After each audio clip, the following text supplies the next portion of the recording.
नमस्कार, आप देख रहे टोटल टीवी। मैं हूं आपके साथ ज्योति यादव। चलिए बुलेटिन की शुरुआत करेंगे बड़ी खबर के साथ। छत्तीसगढ़ में कुख्यात नक्सली कमांडर हिडमा हुआ ढेर। 50 लाख का था इनामी, पत्नी भी मारी गई।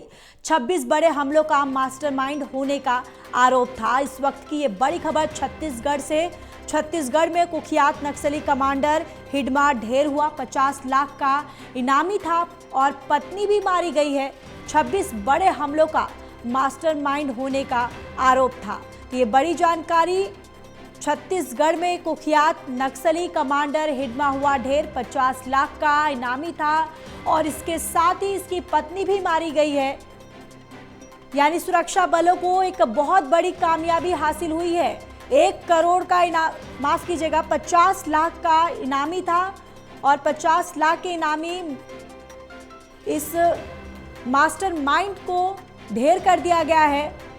कमांडर हिडमा जो है वो ढेर हो चुका है और इसके साथ ही उसकी पत्नी जो है वो भी मारी गई है। सुरक्षा बलों को एक बहुत बड़ी कामयाबी हासिल होते हुए।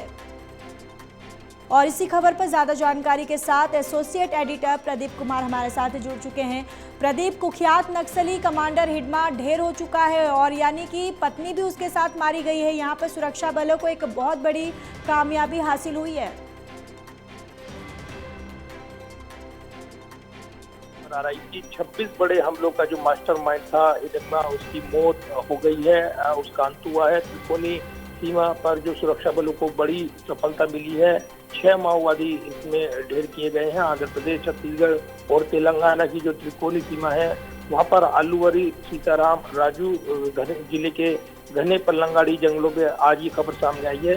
तो सुबह ही सुरक्षा बलों ने मारेडुमिल्ली और टाइगर कैंप क्षेत्र में माओवादी की गतिविधियों का इनपुट मिलने के बाद कार्रवाई की थी, घेराबंदी की थी और इसी दौरान छिपे हुए जो उग्रवादी वहां पर रहे उन पर उन्होंने गोलाबारी शुरू कर दी। मुठभेड़ चली और ज्यादा यहाँ पर सघन मुठभेड़ चली है। तो इस कार्रवाई में 6 माओवादी मारे गए हैं। सबसे महत्वपूर्ण ये है कि मरने वालों में जो देश का सबसे वांछित और कुख्यात माओवादी नेता बताया जाता है मदावी हिडम्बा, वो भी शामिल हो सकता है। इसकी अभी आधिकारिक पुष्टि होनी बाकी है। लेकिन घटनास्थल से जो संकेत मिले हैं और खुफिया सूत्रों ने इसकी संभावना को मजबूत बताया है। तो कई मुठभेड़ों में शामिल रहा है हिडम्बा और उसने बस्तर में खासतौर से नक्सली क्षेत्र में अपनी गतिविधियों से काफी समय तक वहां पर नक्सलवाद को मजबूत किया है। लेकिन अब जब ये बड़ी कामयाबी मिली है तो निश्चित तौर पर इसकी जांच पड़ताल चल रही है। सुरक्षा बल हिडम्बा की मौत की खबर इस समय जब आ रही है तो आधिकारिक पुष्टि के बाद ये एक बड़ी कामयाबी होगी नक्सलवाद के खिलाफ। जबकि गृह मंत्री अमित शाह लगातार कहते रहे कि वो जल्द ही समूल इसका नष्ट करेंगे जो कि नक्सलवाद है। और उस समस्या को लेकर अगर देखें तो एक बड़ी कामयाबी ये मानी जा रही है। फिलहाल आधिकारिक बयान का इंतजार किया जा रहा है। बिल्कुल प्रदीप, और जिस तरीके से गृह मंत्री अमित शाह ने भी कहा है कि 2026 तक छत्तीसगढ़ को पूरी तरह से नक्सल मुक्त बनाना है, यानी उसका पूरा असर दिख रहा है। जिस तरीके से लगातार सुरक्षा बल जो है अब पूरी तरह से एक्टिव हो गए हैं। देखिए बिल्कुल, और छत्तीसगढ़ में जिस तरीके से हाल के दिनों में बड़ी कामयाबी मिली है और नक्सल का अंत हुआ है, वो निश्चित तौर पर जो बड़ा ऑपरेशन चल रहा है हाल के दिनों में उसमें नक्सली मूवमेंट पर विशेष सतर्कता बरती जा रही है और उस पर लगातार सूचनाओं का जो सटीक आदान प्रदान यहाँ सुरक्षा बलों के बीच रहा है, उसमें बड़ी कामयाबी हाल के दिनों में देखने को मिली है। तो एक बड़ा ऑपरेशन रहा है ये पिछले दिनों ही, जब वहां पर एक बड़ी पहाड़ी से मुक्त कराया गया था नक्सली गतिविधियों को और वहां पर ऑपरेशन किया गया था।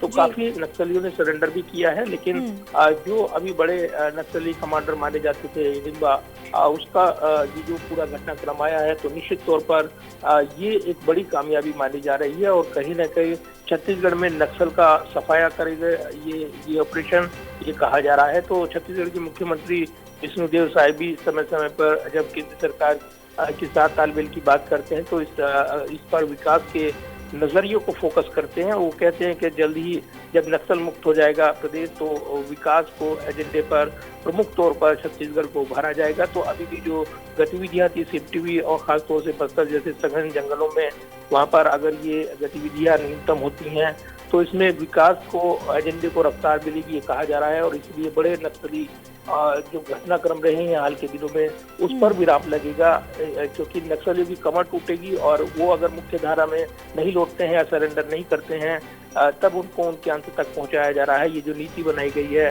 जो निश्चित तौर पर सुरक्षा बलों को लगातार कामयाबी दे रही है और एक बेहतर तालमेल के साथ लगातार ऑपरेशन चलाए जा रहे हैं। बिल्कुल। और प्रदीप जी, आपसे ये भी जानना चाहेंगे, क्या ये ऑपरेशन अभी भी जारी है? देखिए, जानकारी मिली है कि ऑपरेशन चूंकि चल रहा था और ऑपरेशन का अंत होने के बाद आधिकारिक तौर पर इसके बारे में जानकारी दी जाएगी, इनपुट दी जाएंगे, लेकिन पूरी तरीके से पुष्टि होने के बाद कि मारे गए माओवादी कौन हैं, उनकी पहचान सुनिश्चित करने के बाद ही ये इनपुट दिए जाएंगे, ताकि इसमें कोई संदेह ना रहे। और एक बड़ी कामयाबी, चूंकि हाल के दिनों में लगातार नक्सलियों के खिलाफ जो ऑपरेशन रहे हैं और इसमें सुरक्षा बलों की भूमिका रही है, कोबरा बटालियन खास तौर से इसमें ऑपरेशन अंजाम देती है, जो कि लगातार वहां पर ऑपरेशन करते रहे हैं। और पिछले दिनों जब बड़ा ऑपरेशन कामयाब रहा था, तब खुद गृह मंत्री अमित शाह ने इन सुरक्षा बलों को विशेष तौर पर सम्मानित किया था, दिल्ली में बुलाया था।